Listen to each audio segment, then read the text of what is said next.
Chicken, shrimp, and sausage are all coming together in this hearty dish that's so wonderful you feel like you took a trip to Louisiana. Clarke shows us what she cooked up at Southerleigh Haute South. Whether it's hot or cold, it's always gumbo weather, and I'm hanging out at Haute South at the Rim. We're making their homemade gumbo recipes, so what do we get into first? So first we have to make the roux, and the roux is the part that's like everything to the gumbo, right? So we're gonna start with a little bit of oil and butter combined. Okay. And then we're gonna add the flour to the pan right behind you. All right, so butter first or oil? Oil first. So you always wanna put the oil in first, and you're gonna add just about a half a cup of that to start with. Yeah. And basically, by adding the oil first, it'll stop the butter from burning so quickly. Oh. So then you can go ahead and add about the same amount of equal parts butter and oil. All right, so about a half a cup of butter. Just kind of let that melt down quickly. Oh, I love the sound of that. We're gonna add almost that much flour, but not exactly. Okay. And the reason we do that is because I find it really easy to incorporate the flour that way, and also go ahead and add just a little bit more than that. Okay. Maybe about like a full cup. And then so by keeping the roux kind of loose at first, like this, we're kind of able to cook it quicker and then also keep it from burning easier.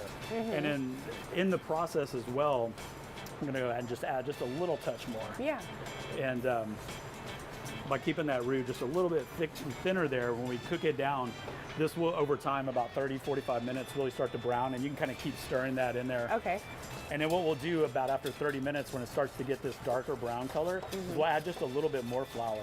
And I love how smooth this looks too. And thank you. And that's just a technique I kind of came up with and made my life easier, right? Like to make the roux a little bit looser at first and then kind of tighten it up at the end. Yeah, I always struggle to get the lumps of flour out, and this is it looks great already. And we kind of want to get it to about that color there. Okay. So you kind of have just right before. Now that's going to be thicker because we've added that second batch of flour now. Right, right. So be careful when you're stirring around. It's going to be super hot. And now when you get to this point, we want to start adding our ingredients into it. And the ingredients will do two things. They'll stop it from cooking, stop the roux from getting darker, and it'll also obviously toast your ingredients. Great. So we can just start with onions and celery. Okay. And then bell peppers, which is kind of your New Orleans trinity there. Right, it is a trinity. It is the base for all things delicious. Absolutely. Yes, all right, so we have the celery, the onion. How much onion? You can add it all. Oh, great. I like my gumbo to have like a lot of stuff in it. So. Gotta be hearty over here. Same with the bell peppers. We sometimes put red in, but you can put red and green. I like all green.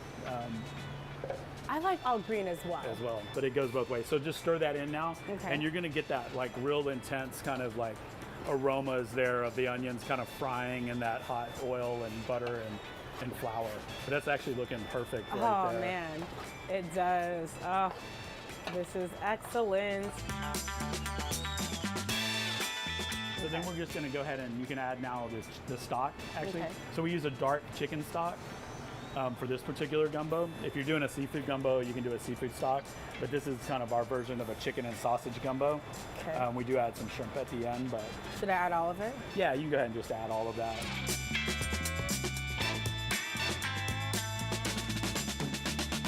And then at the very last minute, I would go ahead and add in any kind of seafood that you're gonna add. The seafood's gonna cook, you want it to cook 2-3 minutes, that's it. Now we're going in for the bite.